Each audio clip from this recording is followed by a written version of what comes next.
तुम्हाला जर कधी हॉटेलच्या पनीर टिक्क्याची आठवण आली ना, तर घरच्या घरीच असा पनीर टिक्का बनवून बघा, नक्कीच भारी होईल हॉटेलपेक्षा।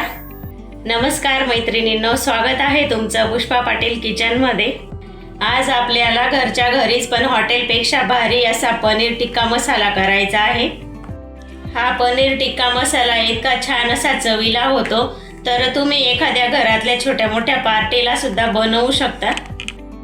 लगेच रेसिपीला सुरुवात करू।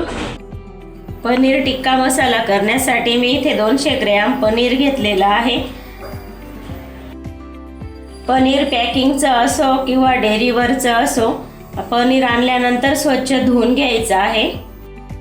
पनीर कट करून घ्यायचं आहे आपल्याला, तुम्हाला पाहिजे तसं कट करून घेऊ शकता, छोटं मोठं आकारामध्ये।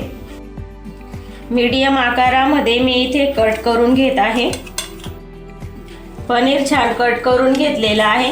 याला आता आपल्याला मॅरिनेट करून घ्यायचं आहे। पनीर मॅरिनेट करण्यासाठी मी एक कटोरा घेतलेला आहे, त्याच्यामध्ये हे टाकून घेऊ। या पनीरमध्ये आता आपल्याला शिमला मिरची आणि कांदे घालून घ्यायचे आहेत।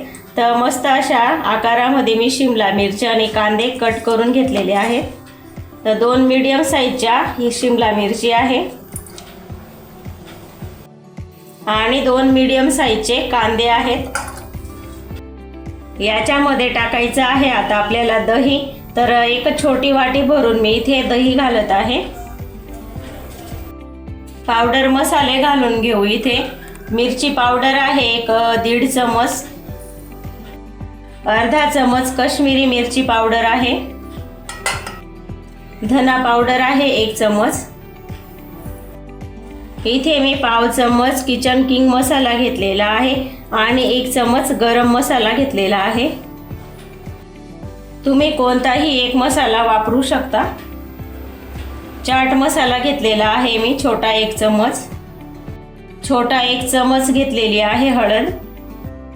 कसुरी मेथी घालायची आहे 1 चमच, बारीक चिरलेली कोथिंबीर घालून घेऊ, चवीपुरतं मीठ घालून घेऊ। हे आता व्यवस्थित मिक्स करून घ्यायचं आहे। पनीर बघा व्यवस्थित असं मॅरिनेट करून घेतलेलं आहे। आता याला अर्धा तास असंच मुरवायला ठेवून देऊ। पनीर आपण मॅरिनेट करायला ठेवलेलं आहे, तोपर्यंत ग्रेव्हीसाठी छोटंसं वाटण करून घेऊ।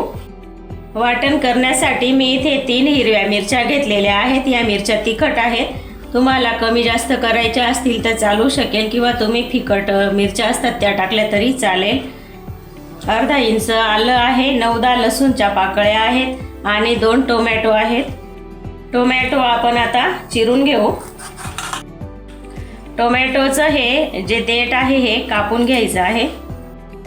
जाड फोडींमध्येच हा टोमॅटो आपल्याला कापून घ्यायचा आहे।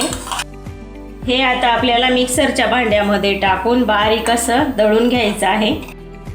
आलं लसूण मिरची टोमॅटोची छान अशी पेस्ट करून घेतली।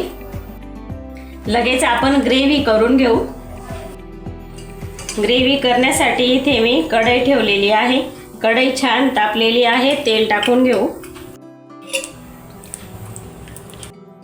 याच्यामध्येच 1 चमच तूप टाकून घ्यायचं आहे। तुपाऐवजी तुम्ही बटर सुद्धा वापरू शकता। तेल तूप छान तापलेलं आहे, जिरं घालून घेऊ। याच्यामध्ये आता ही पेस्ट केलेली घालून घेऊ। ग्रेव्ही आपल्याला छान आता तेल सुटेपर्यंत परतवून घ्यायची आहे। ग्रेव्ही शिजत असताना थोडंसं मीठ घालून घ्यायचं आहे या ग्रेव्ही पुरतं। असं मीठ टाकून घेतल्यामुळे या ग्रेव्हीला सुद्धा छान चव येते आणि टोमॅटोही शिजला जातो व्यवस्थित। ग्रेव्ही बघा खूप छान अशी शिजलेली आहे, मस्त अशी सुटसुटीत दिसत आहे। ग्रेव्हीमध्ये आता आपण हे मॅरिनेट करून ठेवलेलं पनीर घालून घ्यायचं आहे।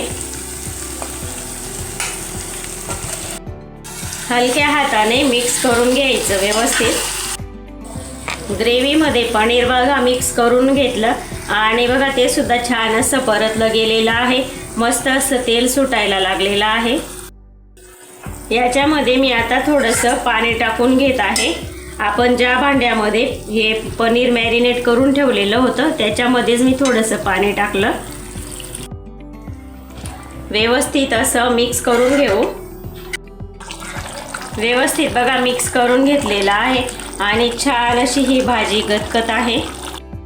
गॅस मीडियम करून द्यायचा आहे आणि याच्यावरती झाकण ठेवून एक 5-6 मिनटं ही भाजी शिजवून घ्यायची आहे. 5 ते 7 मिनटं झालेली आहेत.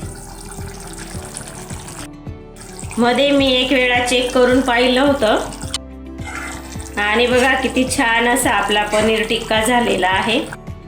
वरून थोडीशी बारीक चिरलेली कोथिंबीर घालू. मीठ आपण घातलं नाही कारण आपण पनीर जेव्हा मॅरिनेट केलं तेव्हा आपण मीठ घातलेलं होतं. आता गॅस बंद करून देऊ आणि गरमागरम हा टिक्का खायला घेऊ.